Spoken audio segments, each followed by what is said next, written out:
इस कार्यक्रम के पुण्यार्चक हैं स्वर्गीय श्री सवाई लाल जैन जी की 18वीं पुण्य स्मृति में श्रीमती चिंतामणि सवाई लाल जैन परिवार, कन्नौज, मुंबई।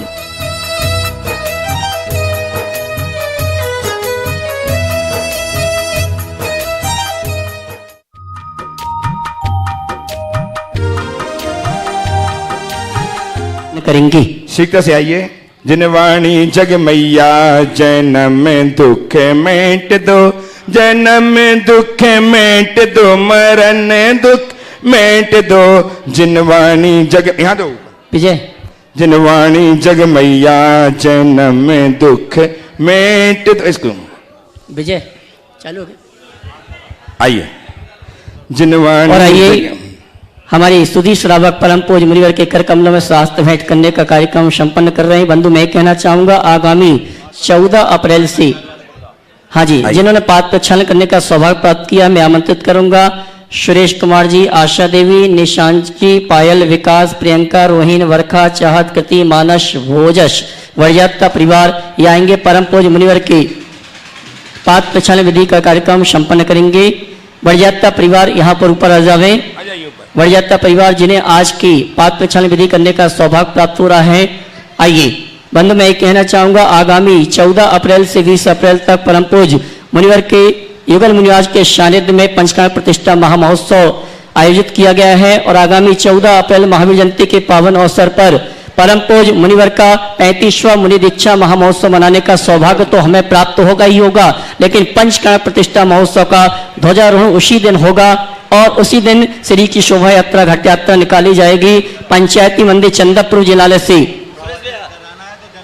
हाँ, मैं पुनः इलेक्ट्रीशियन से कहना चाहूंगा जनरेटर बंद कर दें। तेरे चरणों की धूल बाबा चंदन गुलाल बने, जिसने भी लगाई मस्तक उसकी तकदीर बने। ताली बजाएंगे। तेरे चरणों की धूल बाबा चंदन गुलाल बने। बोले परम पूज्य मुनि श्री प्रमाण सागर जी, अरह सागर जी महाराज की। खाली कर दें स्थान ही है। सबने कर लिया, बच्चे लोग कर लिए। चलिए। तेरे चेहरे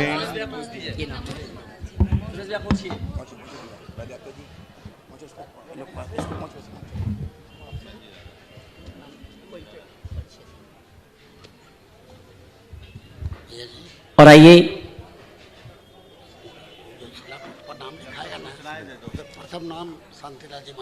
जी, आइए बंधु आज हमारा आपका सौभाग्य है कि परम पूज्य मुनिवर के सानिध्य में मीठापुर दिगंबर जैन मंदिर जो 70 साल पहले बना था उसका जीर्णोद्धार का कार्यक्रम प्रारंभ होने रहा है और आज यहाँ पर परम पूज्य मुनिवर के सानिध्य में युगल मुनिराज के सानिध्य में शिलान्यास विधि होगी। वो 8 पुण्यार्चक जिन्होंने आधार देकर 10 हो गए, 8 से 10 हो चुके हैं। सबसे प्रथम आधारशिला के रूप में मेरे पास नाम आया है हमारे पटना दिगंबर जैन समाज के अध्यक्ष श्रीमान शांतिलाल जी सेठी सपरिवार। उन्होंने प्रथम आधारशिला रखने का सौभाग्य प्राप्त किया। मैं सम्मान सहित आमंत्रित करूंगा। वे आएंगे परम पूज्य मुनि श्री के चरणों में नमन करते हुए गुरु वंदना का सौभाग्य प्राप्त करेंगे। श्रीमान शांतिलाल जी सेठी आइए, सपरिवार आ जावे। सभी आ जाए। बंधु मैं कहना चाहूंगा जिन्होंने ये सौभाग्य प्राप्त किया है आज आधारशिला और शिलान्यास विधि करने का, वो सौभाग्यशाली परिवार है जिन्होंने मुनिवर से आशीर्वाद प्राप्त किया, भावना व्यक्त की और मुनिवर का आशीर्वाद प्राप्त हुआ। और आज नवीन जिलालय का भूमि शुद्धि शिलान्यास का कार्यक्रम यहाँ पर 11 बजे संपन्न होगा। श्रीमान विनोद जी पहाड़िया, विजय कुमार जी काशलीवाल, आते जाइए आप लोग, आते जाइए।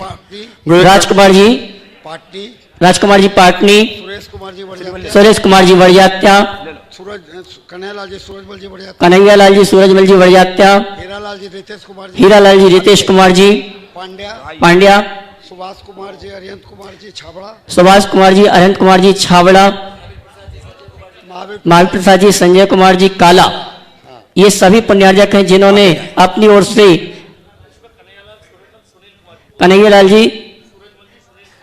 कन्हैयालाल जी सूरजमल, सुनील कुमार जी पांड्या, बढ़ जाता, क्षमा करना। ये सभी पुण्यार्जक हैं जिन्होंने एक आधार देके इस जिनालय के निर्माण में अहम भूमिका अदा करने का अवसर प्राप्त किया है। इन सभी 10 परिवार के लिए जोर ताली बजा के सम्मान करें। मैं चाहूंगा सभी श्री प्रचार के गुरु वंदना का सौभाग्य प्राप्त करें। सभी एक साथ आ जाए यहाँ पर, सभी आ जाओ लाइन से, कम से आ जाए। कैमरे चलिए आ को जाए। देखिए, सामने देखिए, कैमरे को देखिए, आप लोग कैमरे को देखें।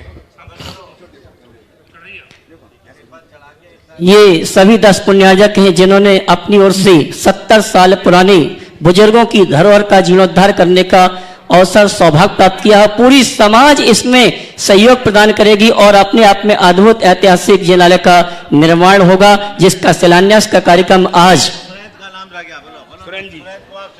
सुरेंद्र कुमार जी, सोहन लाल जी, सुरेंद्र कुमार जी, नरेंद्र कुमार जी, गंगवाल परिवार ये भी आएंगे। परम पूज्य मुनिवर के श्री चरण में नमन करते हुए गुरु वंदना का सौभाग्य प्राप्त करेंगे। 10 हो गए महाराज जी।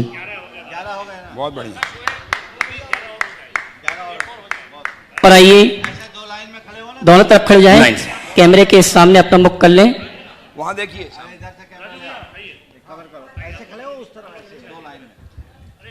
आज यहाँ पर 11 बजे के पश्चात परम पूज्य मनीषी की आहार्यचर्या के ठीक पश्चात हमारा जो जिनालय है उसी जिनालय में भूमि शुद्धि शिलान्यास का कार्यक्रम संपन्न होगा।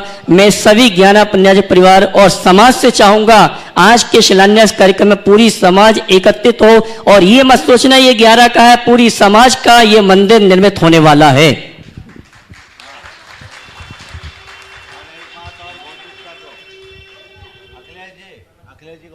अखिलेश जी, जज साहब मेरी आवाज आप तक पहुंच रही तो मंच पर आ जावे।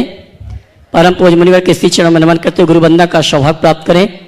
आइए जल्दी आइए, ऊपर जावे। आ जाइए अखिलेश जी, आ जाएं जल्दी से।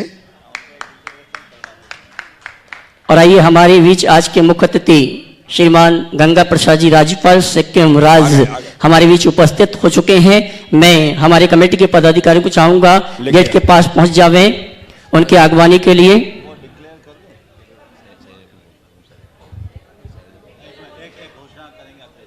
और एक घोषणा के लिए मैं आमंत्रित करूंगा हमारे अखिलेश जी को। बंधुओं, मीठापुर के जैन समाज के सभी सम्मानित पुरुष एवं महिलाएं,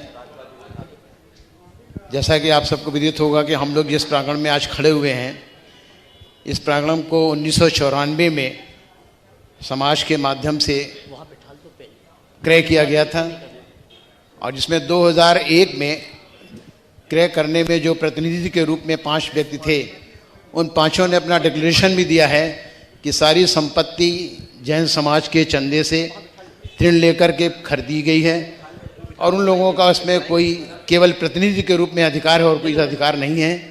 लिहाजा उस डिक्लेरेशन के आधार पर तथा जो विक्रय पत्र किया गया है उसके आधार पर हम सब उम्मीद करते हैं कि शीघ्र ही इस भवन को भी समाज के हैंडओवर करके और समाज की एक सोसाइटी बना करके उसका नियंत्रण और प्रबंधन समाज के द्वारा ही किया जाए। लिख के दीजिए, लिख के दीजिए पूरा नाम। ये बोल दो, ये सार्वजनिक है, सार्वजनिक रहेगी, ये बोल दो। मैं ये कहना चाहूंगा जिस स्थल पर प्रवचन का कार्यक्रम चल रहा है ये किसी व्यक्तिगत की भूमि नहीं, ये सार्वजनिक है और सार्वजनिक ही रहेगी।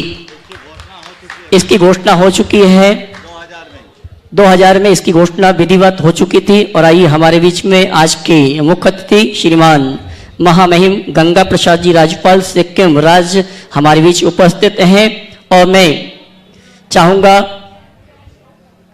कि दीप प्रज्वलन करके आज के महती सभा का शुभारंभ करें। श्रीमान गंगा प्रसाद जी राज्यपाल सिक्किम।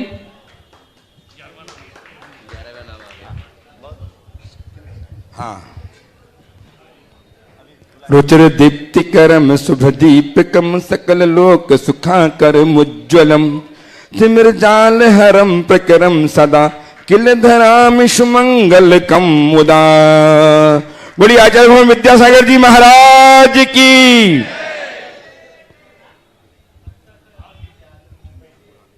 महामहिम राज्यपाल सिक्किम राज श्रीमान गंगा प्रसाद जी के द्वारा दीप प्रज्वलन का कार्यक्रम संपन्न हुआ।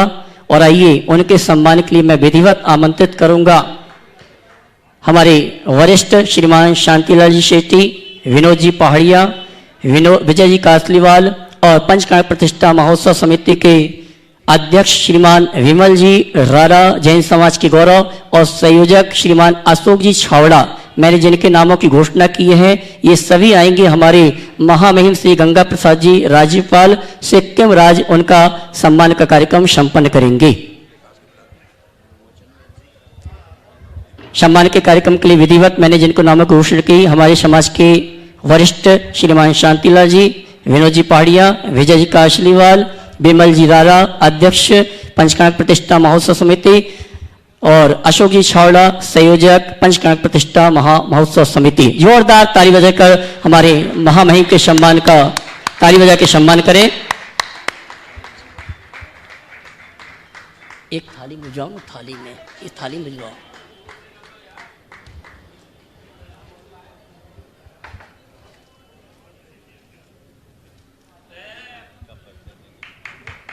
और मैं इनके परिचय के लिए आमंत्रित करूंगा हमारे अध्यक्ष पंचकार्य प्रतिष्ठा महोत्सव समिति के श्री विमल जी रारा, पद्म विभूषित, हमारे समाज के गौरव। वे आएंगे। हमारे सम्माननीय महामहिम श्री गंगा प्रसाद जी राज्यपाल सिक्किम उनका परिचय देंगे।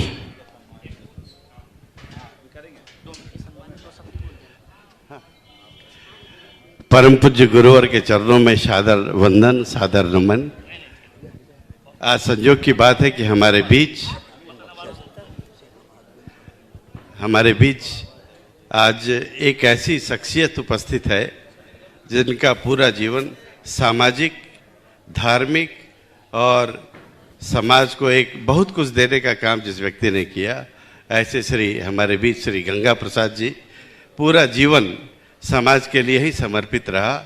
निजी जीवन के अलावा अधिक से अधिक समाज का कैसे भला हो सके, इस दिशा में आपका योगदान आज भी है। हम सब लोगों के गार्जियन के रूप में वर्षों से जानते रहे हैं। आप आर्य समाज के बड़े नेता रहे हैं। भाजपा के राष्ट्रीय कार्यकारिणी और फिर बिहार में बिहार विधान परिषद के आप कार्यकारी सभापति रहे हैं। इसके अलावा अभी एक बड़ी मुहिम पूरे बिहार में चल रही है अंगदान और नेत्रदान को लेकर। वो दधीची देहदान समिति के आप अध्यक्ष भी हैं। अभी सिक्किम जो नॉर्थ ईस्ट का बहुत सेंसिटिव इलाका रहा है, पूरे पिछले 70 वर्षों में जिस क्षेत्र के अंदर धर्मांतरण और बाकी सब चीज़ों के कारण पूरा नॉर्थ ईस्ट अशांत रहा है, वैसे क्षेत्र में फिर से सामाजिक और वहाँ के लोगों को प्रेरित करके भारत की ओर, भारत के प्रति अपने समर्पण के प्रति उनका योगदान एक सराहनीय योगदान है।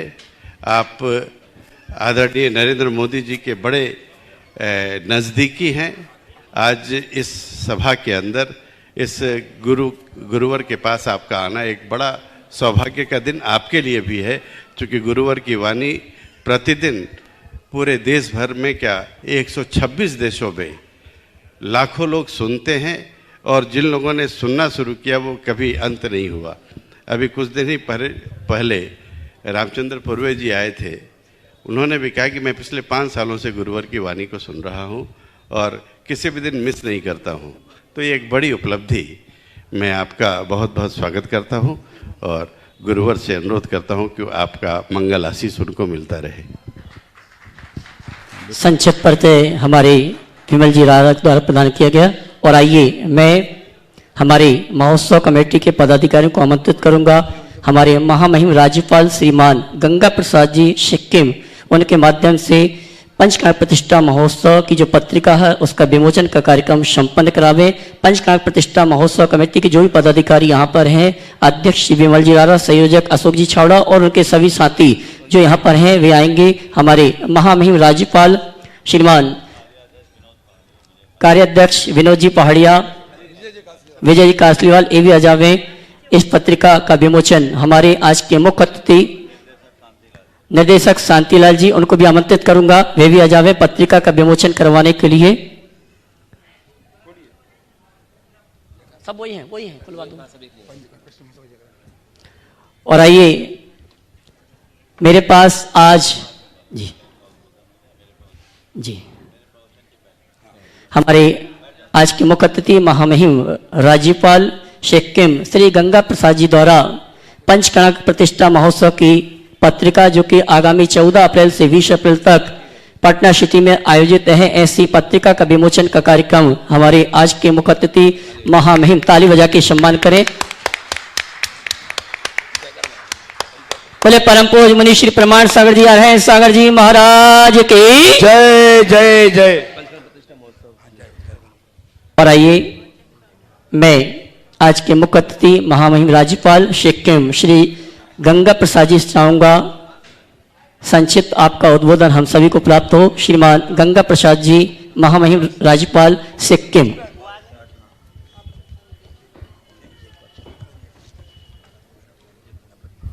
भैया माइक, विमल जी माइक।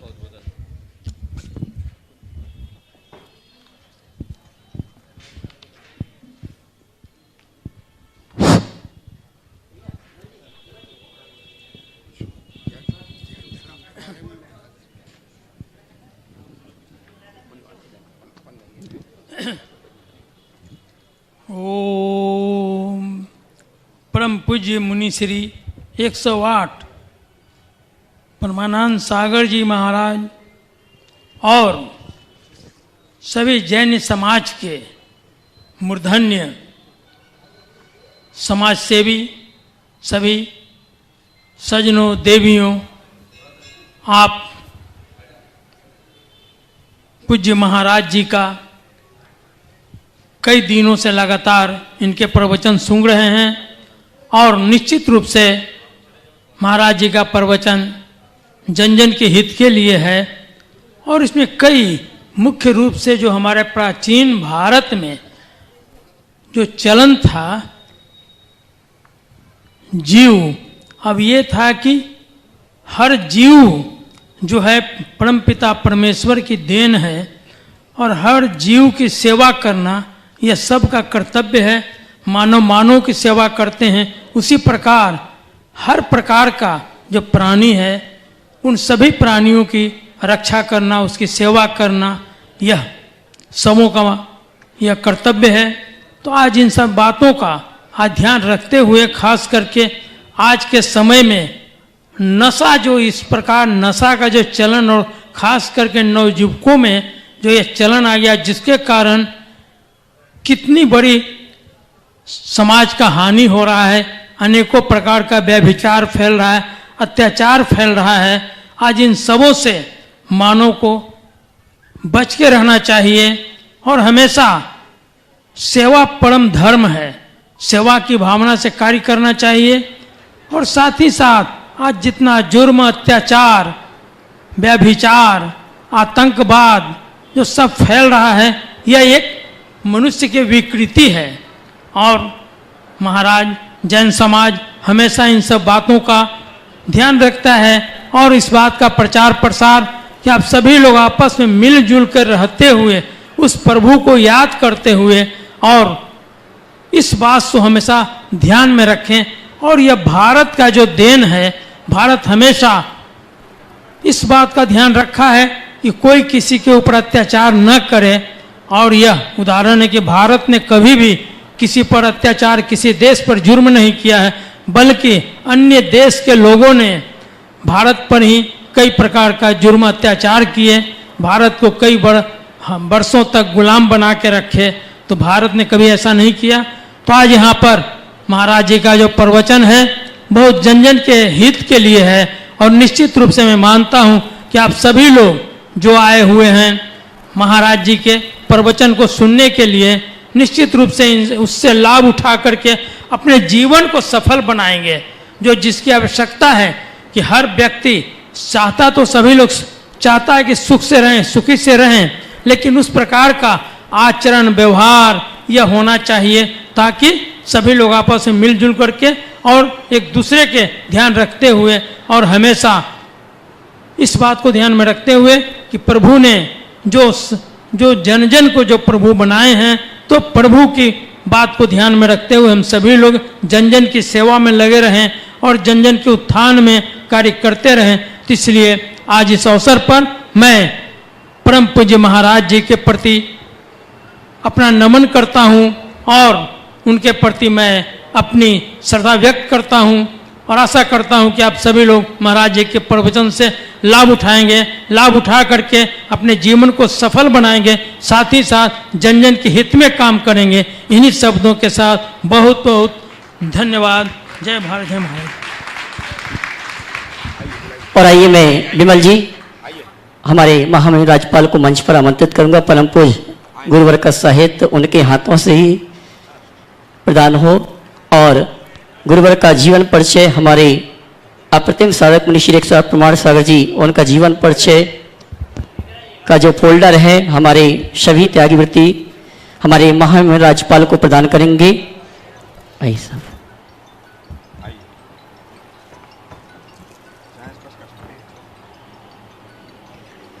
बोले परम पूज्य मुनि श्री 108 प्रमाण सागर जी, अरे सागर जी महाराज की।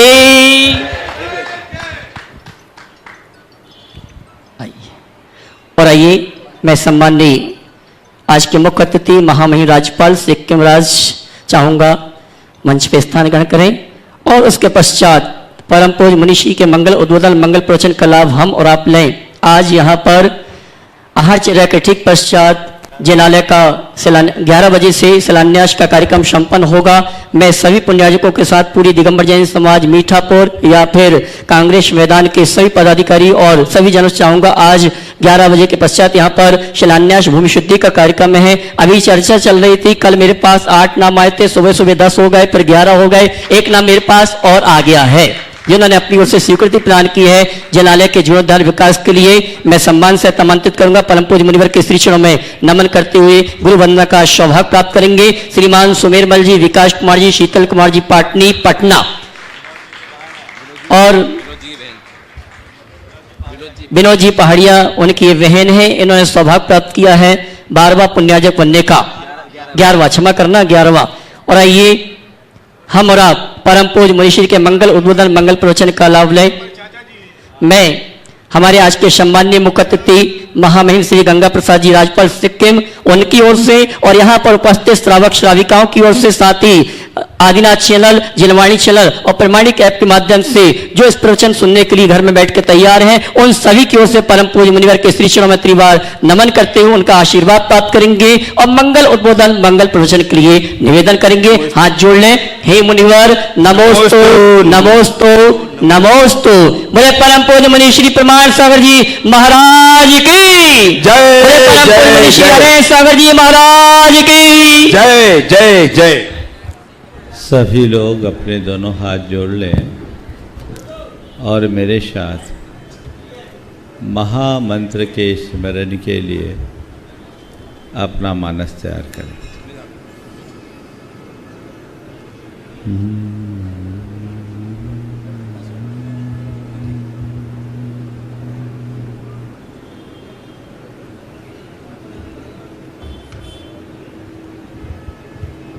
एड़मो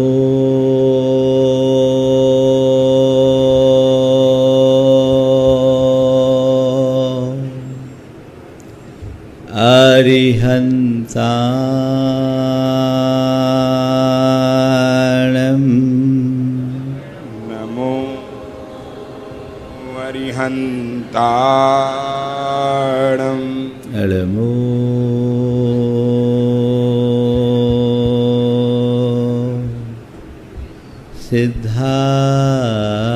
सिद्धाणं नमो सिद्धाणं एड़मो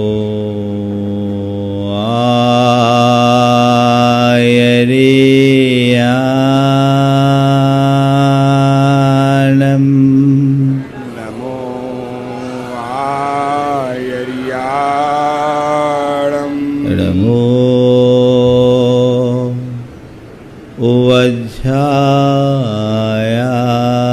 वज्झायाणं नमो वज्झायाणं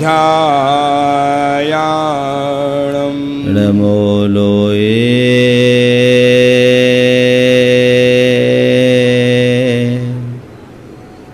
सवशाहुनम नमो लोए सव्यसाहुरम ऐसो पंच अड़मोयारो ईसो पंचणमो यारो सवपावपणासनो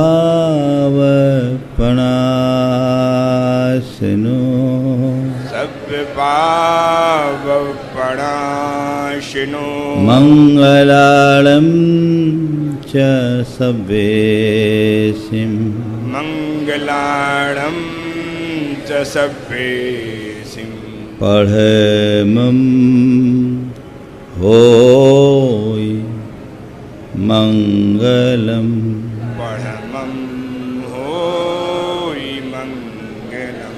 जय बोलो देवादिदेव 1008 श्री भगवान महावीर स्वामी की जय जय जय अहिंसा परमो धर्म की जय जय जय परम पूज आचार्य गुरुवर श्री विद्यासागर जी महाराज की जय जय जय परम पूज्य महामना मुनिराज प्रमाण सागर जी महाराज की परम पूज्य हरे सागर जी महाराज की। एक स्थान पर मंदिर बन रहा था। सैकड़ों मजदूर काम में लगे हुए थे। इसी मध्य किसी संत का उधर से गुजरना हुआ और वे काम करते हुए एक मजदूर के निकट जाकर पूछे, भैया क्या कर रहे हो? उसने बड़ी बेरुखी से उनकी ओर देखा और कहा, दिखता नहीं, अंधे हो क्या? पत्थर तोड़ रहा हूं। संत मुस्कुराकर आगे बढ़ गए। थोड़ी दूर दूसरा व्यक्ति भी वही काम कर रहा था। उससे पूछा, भैया क्या कर रहे हो?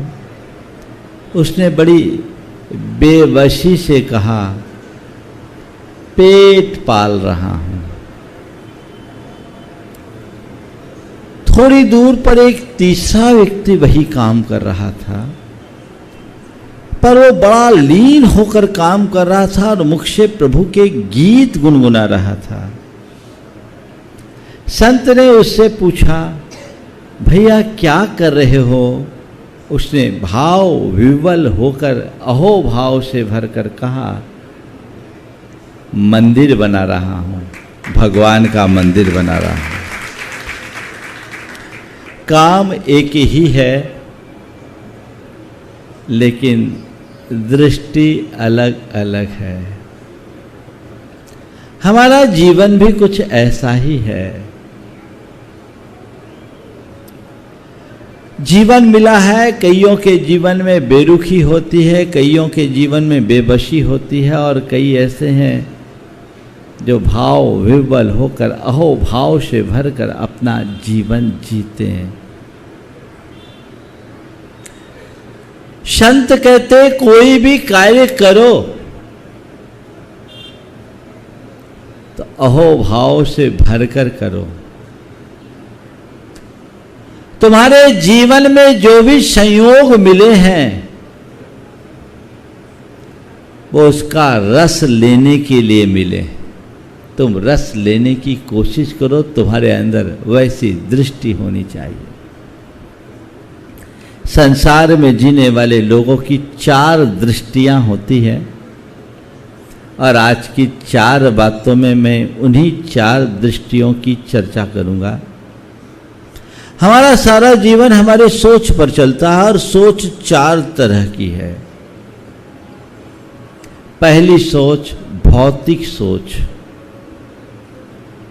संसार के ज्यादातर लोग इसी भौतिक सोच से ग्रसित दिखते हैं।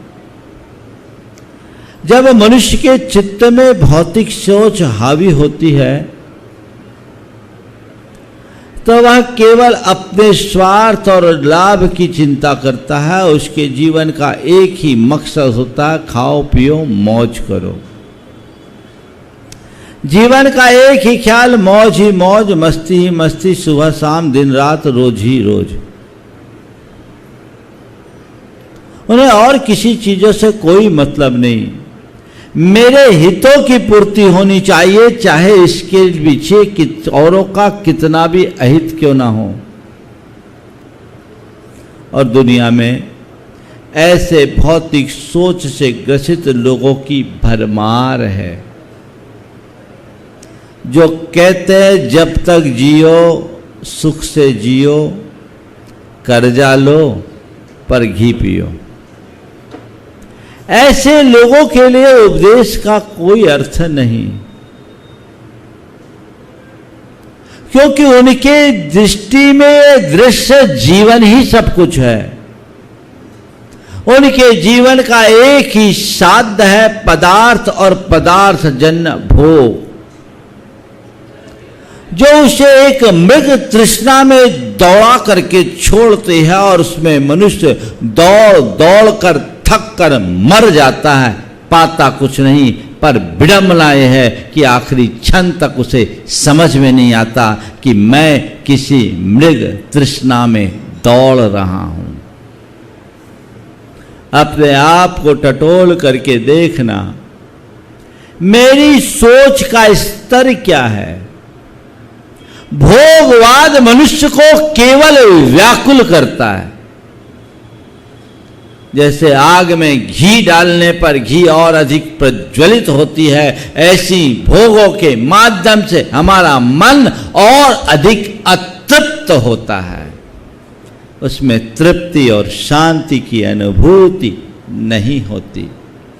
यदि मनुष्य थोड़ा गंभीर होकर अपने अतीत पर विचार करे और अब तक के अनुभवों की समीक्षा करे, तो ये पाएगा ये सब निस्सार है। जैसे प्याज की छिलके को उतारते जाओ उतारते जाओ उतारते जाओ, उसमें कोई सार नहीं, ऐसे ही इन भोगों के माध्यम से मनुष्य के जीवन में कोई सार प्राप्त नहीं होता। लेकिन जो भौतिक सोच से भरे होते हैं, उन्हें वही सब कुछ दिखता है, और जब तक समझ में आता है तब सब कुछ छूट जाता है। तो जो लोग भौतिक सोच से ग्रसित हैं, उनके लिए उपदेश देने की कोई आवश्यकता और अपेक्षा प्रतीत नहीं होती। दूसरे तरह की सोच है व्यापारिक सोच। व्यापारिक सोच का मतलब है केवल अपने लाभ की बात सोचना। कुछ लोग होते हैं बड़े कैलकुलेटिव होते हैं, हर बात में जोड़ घटाव लगाते हैं, गुना भाग करते रहते हैं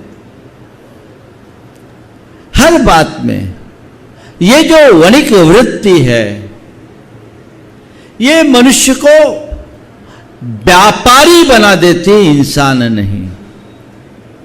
संत कहते हैं व्यापार करते समय व्यापारिक सोच रखना तो फिर भी चलेगा, और बल्कि व्यापारिक सोच से ही व्यापार किया जा सकता है, लेकिन अपने सोच में ही व्यापार बना लेना अच्छी बात नहीं है।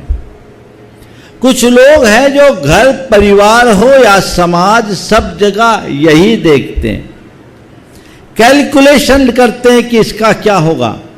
देखिए ऐसे लोग कहाँ समाज में भी मिल जाते हैं। एक आदमी ने एक जगह बोली ली और 10 लाख रुपए की बोली ली, और उसी दिन चेक काट के दे दिया। लोगों ने बोला भैया आज तुमने इतनी बड़ी सभा में 10 लाख की बोली ली और 10 लाख का चेक सेम डे दे दिया, कैसे कर दिया? बोले भैया ये कुछ नहीं, मैंने तो अपना मार्केट बनाया है। मार्केट बनाया है, आज 10 लाख रुपया मैंने भरी सभा में दी और चेक दे दी, यानी इसका मतलब लोग समझेंगे आसामी बड़ा है और अब मैं बाजार से बहुत पैसा उठा लूंगा, मुझे कोई दिक्कत नहीं होगी। इस प्रकृति के लोग समाज में हैं। घर परिवार में भी लोग इसी तरह का व्यवहार करने लगे हैं। अब तो माँ बाप की सेवा में भी लोग हिसाब किताब पहले जोड़ते कि हमको मिलना क्या है। कई तो ऐसे भी कुलच्छी देखने को मिले हैं जो अपने माँ बाप की सेवा के एवज में भी उल्टा पैसा वसूलते हैं। ये बहुत अच्छी सोच नहीं है। जीवन के निर्वाह के लिए व्यापार करना है। जिस समय तुम दुकान में बैठो उस समय एक व्यापारी बन करके बैठो तो चलेगा, लेकिन पूरा जीवन ही व्यापारी जैसा बिता लो, कोई लाभ नहीं। ये सोच अच्छी सोच नहीं मानी जाती। तीसरे प्रकार की सोच है व्यवहारिक सोच। जब मनुष्य व्यवहारिक स्तर पर सोचना शुरू करता है तो थोड़ा अपने साथ औरों का ख्याल शुरू होता है। उसमें दो स्तर की बातें उसके साथ जुड़ती है। पहली, मेरी इमेज खराब ना हो, मेरी इमेज बनी रहे। और दूसरा, यथासंभव किसी को बुरा न लगे। अपनी इमेज को बनाए रखने की कोशिश करना बुरी बात नहीं है, लेकिन केवल ऊपर की इमेज को बनाए रखना अच्छी बात नहीं है। आज के इस दौर में जितने भी लोग हैं वो यही चाहते हैं कि मैं सबकी नज़र में अच्छा दिखूं। चाहते कि नहीं चाहते? हाँ, चार बातें साथ में और कह देता हूं। अच्छा दिखूं एक सोच, अच्छा पाऊं दूसरी सोच, अच्छा करूं तीसरी सोच, और अच्छा बनूं चौथी सोच। अच्छा दिखूं सब चाहते हैं, चाहते कि नहीं? मैं अच्छा दिखूं। जो भी मेरे विषय में देखे सोचे बोले बहुत बढ़िया आदमी है। अच्छा, मैं भी चाहता हूं आप अच्छा दिखो, पर मैं चाहता हूं अच्छा दिखने के साथ साथ अच्छा देखने की कला अपने भीतर विकसित कर लो, जीवन धन्य हो जाएगा। अपने मन से पूछो, अच्छा दिखूं ये तो सोचते हो, अच्छा देखूं ये भाव मन में आता है?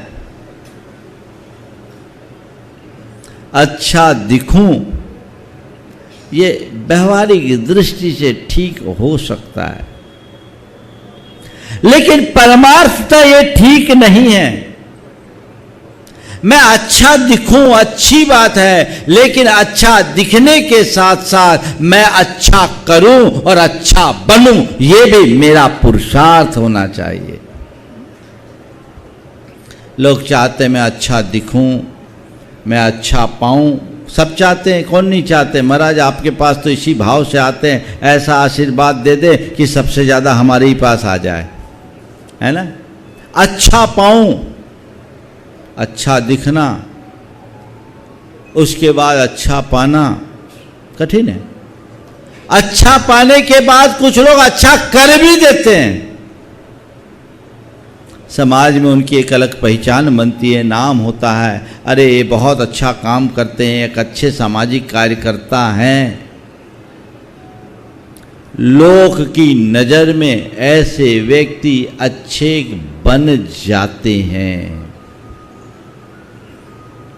पर मेरा मानना है कि कोई जरूरी नहीं जो अच्छा करता हो वो अच्छा हो, अच्छा बने, ये कोई जरूरी नहीं है। अच्छा करने वाला अच्छा बने ही ये कोई जरूरी नहीं है।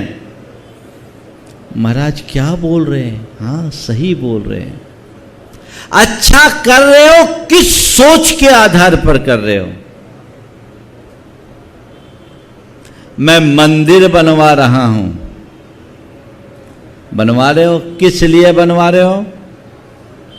अरे मेरा नाम होगा, मैंने मंदिर बनवाया, है ना सोच। बहुत आयत लोगों की होती। मैं पंचकला करा रहा हूं, किसके लिए करा रहा हूं? समाज में मेरी पहचान बनेगी, मैंने पंचकला कराया। मैं मानव सेवा का कोई उपक्रम चला रहा हूं, किस लिए चला रहा हूं? इसलिए कि लोक में मैं एक मानव सेवक के रूप में जाना जाऊंगा। मैं और कोई जनहित का कार्य कर रहा हूं, इसलिए क्योंकि मैं परोपकारी व्यक्ति के नाम से पहचाना जाऊंगा। निश्चित ऐसा करने वालों से परोपकार होता है, लेकिन उस व्यक्ति का उद्धार हो यह सुनिश्चित रूप से नहीं कहा जा सकता, क्योंकि तुम्हारा उद्देश्य उथला है। मैं अच्छा करूंगा तो अच्छा फल मुझे मिलेगा ही मिलेगा, लेकिन मैं अच्छा करने में अपनी शक्ति लगाने की जगह अगर अपने आप को अच्छा बनाने में लगा लूं तो अपने आप अच्छा होने लगेगा। किस उद्देश्य से काम कर रहे हैं? मंदिर बना रहे हो, पेट पाल रहे हो, या पत्थर तोड़ रहे हो? अपने आप को टटोलो, मैं कहां हूं? कोई भी क्रिया कर रहा हूं तो उसके पीछे मेरी भावना या दृष्टि क्या है, ये समझना बहुत जरूरी है। तो व्यवहारिक तौर पर बहुत सारे लोग अच्छे दिखते हैं पर अच्छे होते नहीं। मेरे संपर्क में एक सज्जन ने अपनी बेटी का विवाह समाज के एक प्रतिष्ठित व्यक्ति के यहां कर दिया। मैं एक तस्वीर आप सबके सामने रखना चाहता हूं। संबंध हो गया, धार्मिक परिवार था, बेटी वहां गई, हफ्ते भर में लौट के आ गई। बोले क्या हुआ? बोले आपने किस घर में भेज दिया? वहां बाप बेटा रोज शराब पीते हैं। सिर पकड़ कर रह गया उसका पिता, मेरे पास आया। बोले महाराज अब क्या करें, हमारे तो संस्कार बिल्कुल अलग, ये तो वो हाल है, यहाँ कैसे रहेगी मेरी बेटी? मैंने पूछा क्या देख करके तुमने संबंध किया, पहले बातचीत नहीं की? बोले महाराज जी मैंने देखा साधु संतों के इर्द गिर्द रहते, समाज का मुखिया है, हर कार्यों में आगे रहता है, दान धर्म करता है, हमने सोचा धर्मात्मा होगा सो कर दिया। ऐसे एक नहीं अनेक उदाहरण मिल सकते हैं जो अच्छा करते हैं पर अच्छे होते नहीं हैं। मैं आप सबसे ये कहना चाहता हूं, मैं अच्छा करूं इतने तक सीमित मत रहो।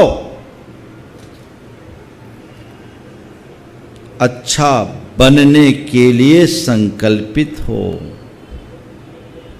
और यह तब संभव होगा जब आपकी सोच आध्यात्मिक बनेगी।